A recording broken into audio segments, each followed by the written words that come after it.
All right, we're continuing lesson 2 and taking a look at example 4. So the instructions say to express the quadratic relation in standard form. Oh, I spelled form wrong, sorry about that. And then to express it in factored form. And you can see we're starting with vertex form. So we're going to change this to standard form, which remember what that means. We want it to look like y equals ax squared plus bx plus c. That's what we want it to look like. And then once we change vertex to standard, we want to take standard and we want it to make it look like factored. All right, that's our goal. All right, so let's start by, I'd have to expand and simplify this. So my x plus 1, I'm going to, since it's squared, I'm going to write it twice. And keep that subtract 4. So now I'll multiply the binomials. X times x is x squared. X times 1 is 1x. 1 times x is 1x. And 1 times 1 is 1. As soon as you expand your binomials, we don't keep it in brackets. The brackets are gone, and I have this subtract 4 at the end. So now I'm just going to simplify my x's and simplify my constants. So 1x plus 1x is 2x. And 1 minus 4 is a negative 3. All right, so this right here is standard form. And now we're going to take standard form and we're going to make it factored form, and we do that by factoring. So I need to figure out my factors from this trinomial, x squared plus 2x minus 3. So I'll use chart method for that. So x squared we know is x times x. To get 3, we know it's 1 times 3. X times 3 is 3x, x times 1 in 1x. I want it to go to 2x, and 2 is positive, therefore 3 must be positive and 1 must be negative. Okay, so those are my factors. So I have x minus 1. I made my brackets way too big. Let's fix that up. Okay, so we have x minus 1 and x plus 3. And there's my factored form. And think of all the information I can get having all three forms, right? I started with vertex form. So I can see that my vertex is going to be negative 1, negative 4. In standard form, I can see my y intercept is negative 3. And then in factored form, I can see my zeros are 1 and negative 3. So it's great to be able to change forms between forms, and you can get all that information. All right, let's look at the next one. So we're starting at vertex form, right? This is vertex form, and we're going to change it to standard form. So start by writing, keep the 2 up front, bracket x minus 2 times x minus 2, and then we have the negative 72 after.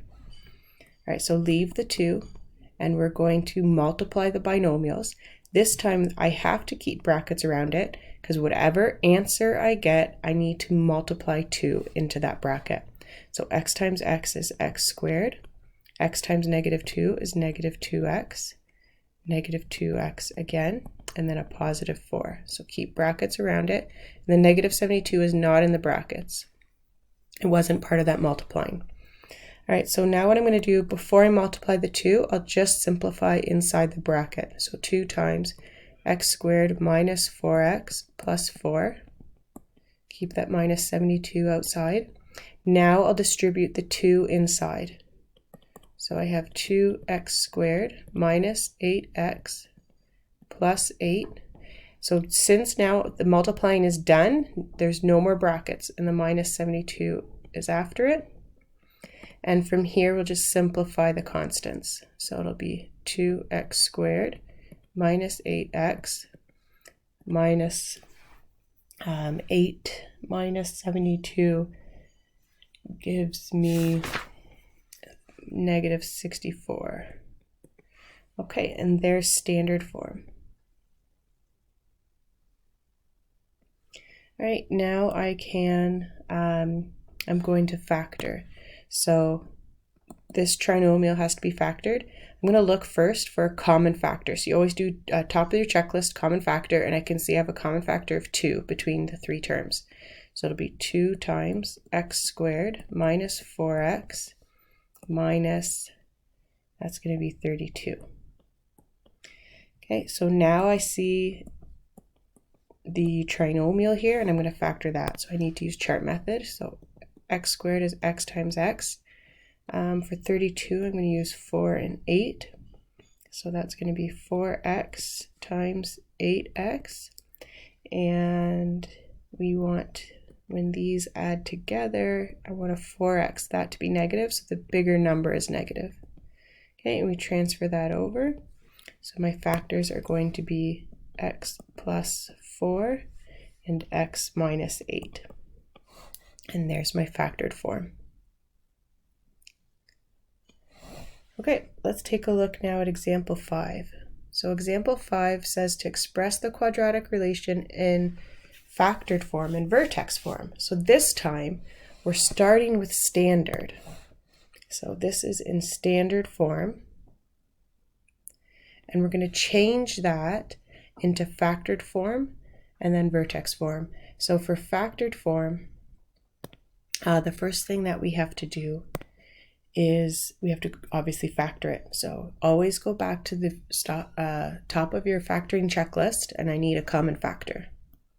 So common factor between these two terms is going to be 5x, and I'm left with x minus 5. Okay, so factored form is done. That's pretty simple.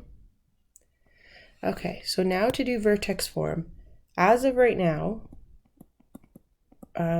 we don't have a way to go from either of these to vertex form. So we're going to rely on the calculations we did in our last unit. For vertex form, I need 3 things. I need A, and I need my vertex, which is HK, right? If I have those things, I'm good to go. So what we're going to do is we are going to go ahead and go through the steps of getting those. So first, in order to get my H, I need my use my zeros, and in order to get my zeros, I need to let y equal 0. So I have 0 equals 5x times x minus 5. We know x equals 0 or x minus 5 equals 0.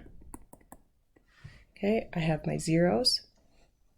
Once I have my zeros, now I can use my to get h, I'll use my formula. H equals r plus s divided by 2. And that'll be 0 plus 5 divided by 2, which is 5 halves. And then after that, we need to go ahead and sub that into one of the equations above. I'm going to use factored form.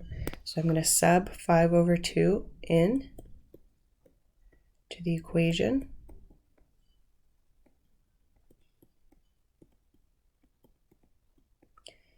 Okay, so I'll have 5 times 5 over 2. I'll need a common denominator. So that will be 10 over 2. And we'll simplify. So that would be 5 minus 10 is a negative 5 over 2. Okay, and so I have 5 times negative 5 would be a negative 125. And that's like over 1. So 1 times 2 is a 4. Okay, so I have my h. Let's see, all the values that I need for vertex form. I know I need a, I need h, and I need k. So h is 5 over 2.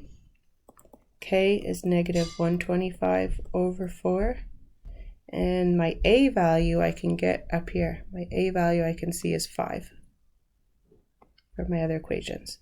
Okay, so that's everything I need, and now we can write it in vertex form. So it'll be y equals 5, x minus 5 over 2 squared minus 125 over 4. And there's vertex form. All right, so now that was a lot of work to get vertex form. So we're only going to do it for A. There's actually another method to get vertex form from standard form, and it's called completing the square. We're going to do that in tomorrow's lesson. So for today, what I want to practice is we're not going to find vertex form the method that I just showed you today. because there's an easier way tomorrow. So right here, I'm going to highlight it. Okay, I wanted to show you that it's possible with our knowledge right now, but we're going to learn a better way tomorrow. So let's do these last two examples. We're just going to go to factored form. Okay, so we're starting with standard. We're going to go to factored form. So to go to factored form, start at the top of your checklist. We need to factor out our common factor, which we can see as -3. So that's x squared minus 1x minus 12. All right, now we need to factor the trinomial. So we'll go to chart method. So that is going to be for x squared. The factors are x times x. And for 12, we'll go 4 times 3. So I have 3x times 4x. I need to give me a -1x right here. And so that means the 4 has to be negative and the 3 is positive. Okay, so let's put the factors in my bracket, x minus 4 and x plus 3. Okay, and that's done. Okay, let's do C. So in order to factor, first start at the top of your checklist, look for a common factor, and I don't see one, which means we're going to go right to chart method. So my factors for 12x squared are going to be probably 3x times 4x, so I'll start there. My factors for 5 will be 1 and 5. 1 times 4x is 4x. 3 times 5 is 15x. That will not add or subtract to give me -16. So let's try 5 and 1. 5 on top, 1 on the bottom. So that's 20x and 3x. That also won't work. I have nothing else to try for my factors of 5 and 1, but 12x squared I have other factors. So I'm not going to use 3x and 4x. Let's try 2x and 6x. Okay, so I'm going to have my 1 and my 5 again. 2x times 5 is 10x. 1 times 6 is 6x. And those will add to give me 16x. So we want them all to be negative, and we'll move that inside. Okay, looks good. So we got 2x minus 1 and 6x minus 5. All right, that leads us to the end and the homework you have on your outline. So you guys have a great day, and hopefully that has introduced you to the vertex form of a quadratic. Okay, you guys have a great day.